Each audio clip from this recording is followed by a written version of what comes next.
So Covid-19 is not that dangerous if you're young, fit and healthy. But if you're old or sick or already have an underlying medical condition, then it's very dangerous. It can even be fatal. Well, you got to ask yourself, if everyone's talking about a global recession and the world economy is about to be taken out by Covid-19, then why is the world economy so sick and decrepit in the first place that Covid-19 can push it over the edge?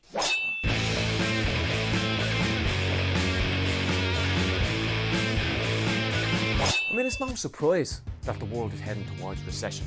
I mean, what's older and sicker than capitalism? A system that's like a poverty engine, pushing working class people down, while the richest people in the world have stuck 2.1 trillion into tax havens. But to be honest, world governments don't really care too much about old people, especially if you're poor or working class.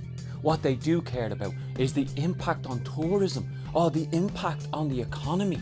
Every time you hear impact on the economy, think impact on the pockets of rich people. You have to learn to translate the media and translate the news and hear what they're actually saying.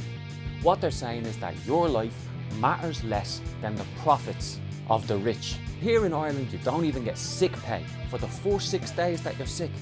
How are you supposed to self-isolate if you have to go to work because you can't afford to take sick days off? Self-isolate, they say. Well, I'm too poor, I have to go collect my welfare. Self-isolate, they say. I'm too poor, I have to go to my low-paid, precarious job. And with this talk of a new recession comes talk about, oh, what about the liquidity of the banks? Again, learn to translate what they're saying. We might have to bail out the banks again. I mean, obviously, we have to make sure that these institutions don't fall. And whose pockets are they going to try empty to bail out the banks and make sure that they have liquidity? It'll be you and me again. I mean, it's probably taken you 10 years to recover from the last recession. You've probably got 3 generations of people living in your house. Your kids can't afford to move out. Their job is paying too little to pay the rents that landlords want. Maybe you watched loved ones emigrate, said goodbye to them at the airport. And only now are some of them thinking of coming back. And now the so-called recovery, built on the back of low-paid work and precarious contracts. This so-called recovery is about to collapse, like the house of cards it always was. This disease is not causing the recession. It's just the final trigger. Why hasn't the system recovered from the crash of 2008? Over 10 years on, and we're still not out of the slump. The world economy is still bumping along the bottom. Well, if we want an explanation, we need to look to the economist and philosopher Karl Marx, because he understood what was going on.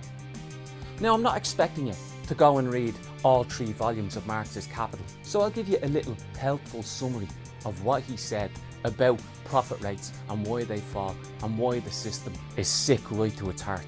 And if you don't get it the first time round, watch this next bit of the video a couple of times. Economist and philosopher Karl Marx explained that as the capitalist system ages, there is a tendency for the rate of profit to fall. Look at this graph, you can see it in action. Why does the profit rate fall?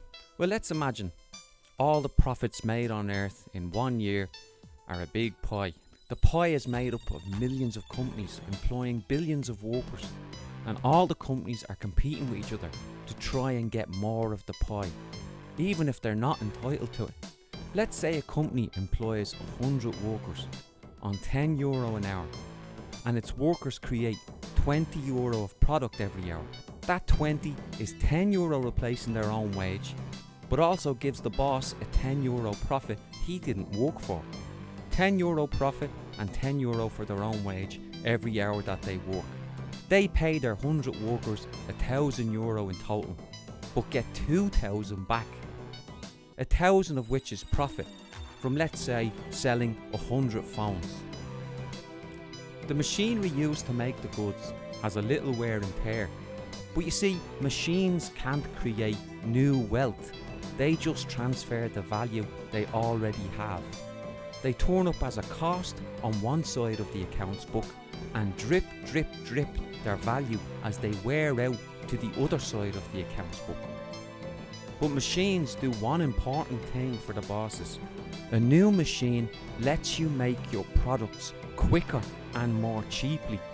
It helps you grab more profit from the profit pie. You take a bigger slice. So let's say each worker creates 20 quid an hour, as we've said.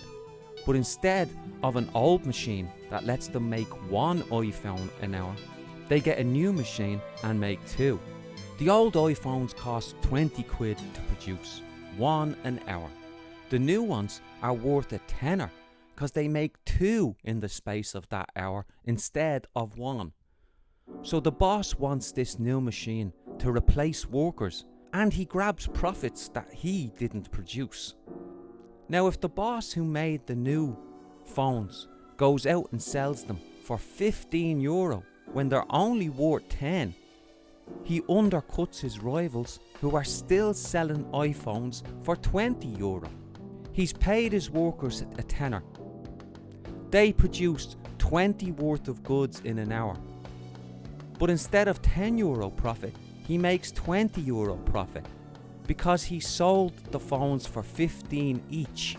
2 phones made in the hour. He makes a £5 extra, more than they were worth on every single phone. He captures more of the total pool of profits. He eats more of the global profit pie. His new technology allows him to grab more profit than he was entitled to. He has an incentive to invest more and more and more in new technology and sack workers. But before the new technology, he was employing 100 workers, paying them €1,000 and getting 1,000 in profit. So now he employs 80 workers.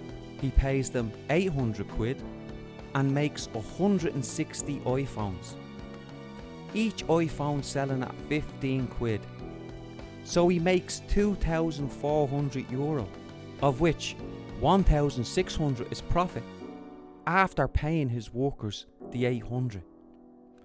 His profits have gone from €1,000 to €1,600 after he adopted the new machine. But if that's true, why the hell would global profit rates drop? Well, every other company has to compete with him. They all have to adopt the new technology. Soon everyone is producing phones at the new value.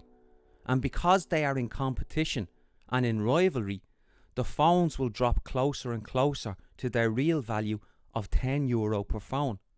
Let's say, as we said, he's charging €15 for a phone, worth €10. But one of his rivals decides, well, it's worth €10, so I'll sell it for 14 and undercut him.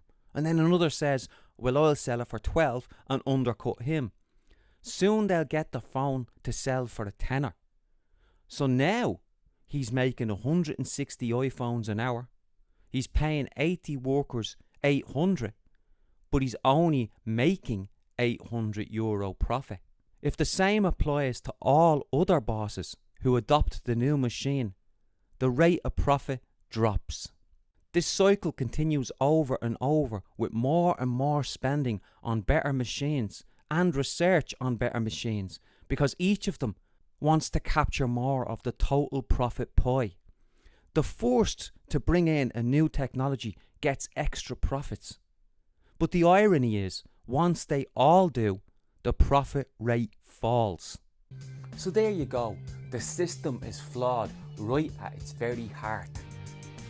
The only answer is to take all the money out of the hands of rich people, to take all the money that we, the working class people, have created and put it under the control of working class people. That's called socialism. And you know what? I don't care if people say, oh, but socialism has a bad reputation. We're talking about a social system where we take all the wealth off the rich and make sure everyone is housed. Where we take the wealth off the rich and make sure we have a decent health service. Where we take the wealth off the rich and make sure that every single working class child in this country has a future. If that's socialism, then that's what we need to fight for.